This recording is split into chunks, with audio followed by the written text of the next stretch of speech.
నమస్కారం. జ్యేష్ఠ మాసంలో శుక్లపక్షంలో వచ్చే ఏకాదశి తిథిని నిర్జల ఏకాదశి లేదా త్రివిక్రమ ఏకాదశి అనే పేరుతో పిలుస్తారు. ఈ నిర్జల ఏకాదశికి ఉన్నటువంటి ప్రాధాన్యత ఏంటంటే, పురాణాల పరంగా పంచపాండవులలో భీముడు ఈ జ్యేష్ఠ శుక్ల ఏకాదశి రోజు నీళ్లు కూడా స్వీకరించకుండా ఉపవాసం ఉన్నాడు. దానివల్ల అద్భుతమైన ప్రయోజనాలు పొందాడు, విజయప్రాప్తిని సిద్ధింపజేసుకున్నాడు. అందుకే దీన్ని నిర్జల ఏకాదశి అనే పేరుతో పిలుస్తారు. నిర్జల ఏకాదశి అంటే అర్థం ఏంటంటే, జలం కూడా స్వీకరించకుండా ఉపవాసం ఉండే ఏకాదశి అని అర్థం. కాబట్టి ఎవరైనా ఉండగలిగిన వాళ్ళు, ఏకాదశి వ్రతం చేయగలిగిన వాళ్ళు ఉన్నట్లయితే, నీరు కూడా స్వీకరించకుండా ఉపవాసం ఉన్నట్లయితే రాబోయే కాలంలో అద్భుతమైనటువంటి విజయాలను సిద్ధింపజేసుకోవచ్చు. అది నిర్జల ఏకాదశికి ఉన్న ప్రత్యేకత. అయితే అలా ఉపవాసం ఉండటం ఆధునిక కాలంలో సాధ్యం కాదు కాబట్టి, దానికి ప్రత్యామ్నాయంగా దానాలు ఇచ్చుకున్నా కూడా అలా ఉపవాసం ఉన్న విశేషమైన ప్రయోజనం చేకూరుతుంది. నిర్జల ఏకాదశి లేదా త్రివిక్రమ ఏకాదశి రోజు మీరు ఇవ్వవలసినటువంటి దానాలు ఏంటంటే, నీటి కుండ దానం ఇస్తే చాలా మంచిది. పెసరపప్పు దానం ఇచ్చినా అద్భుత ఫలితాలు కలుగుతాయి. ఆవు నెయ్యి దానం ఇచ్చినా, గొడుగు దానం ఇచ్చినా, బెల్లం దానం ఇచ్చినా కూడా విశేషమైన శుభ ఫలితాలను సిద్ధింపజేసుకోవచ్చు.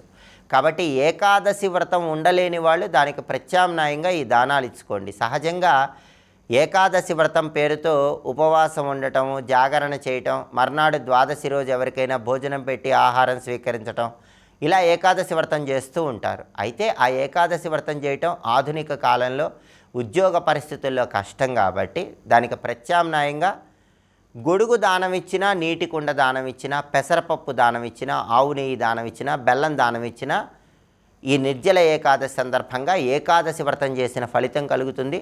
విష్ణుమూర్తి సంపూర్ణమైన అనుగ్రహానికి సులభంగా పాత్రలు కావచ్చు. అలాగే ఈ నిర్జల ఏకాదశిని త్రివిక్రమ ఏకాదశి అనే పేరుతో పిలుస్తారు.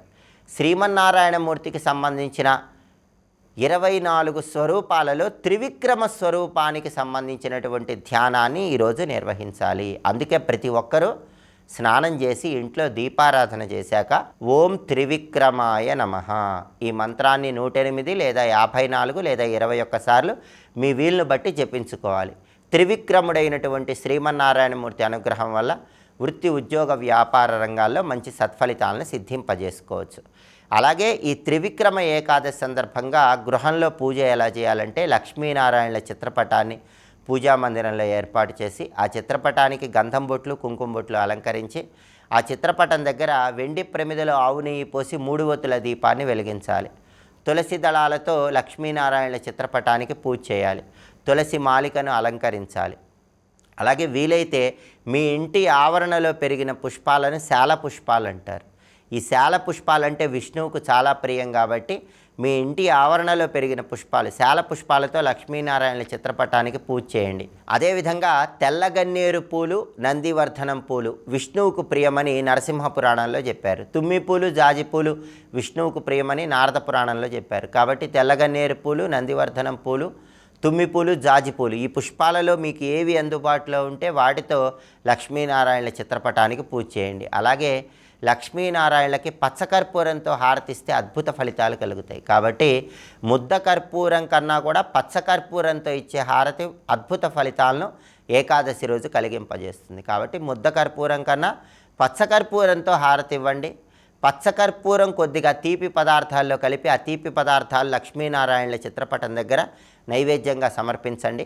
లక్ష్మీనారాయణల సంపూర్ణమైన అనుగ్రహానికి సులభంగా పాత్రలు కండి. కాబట్టి నిర్జల ఏకాదశి, త్రివిక్రమ ఏకాదశి సందర్భంగా ఏ సులభమైనటువంటి మంత్రాన్ని చదువుకుంటే విష్ణు కృపకు పాత్రలై వృత్తి, ఉద్యోగ, వ్యాపార రంగాల్లో అద్భుత విజయాలను సిద్ధింపజేసుకోవచ్చు. ఇంకొకసారి చూద్దామా మరి.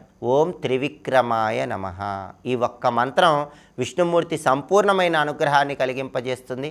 వృత్తి, ఉద్యోగ, వ్యాపార రంగాల్లో తిరుగులేని విజయాలను అనుగ్రహిస్తుంది. స్వస్తి.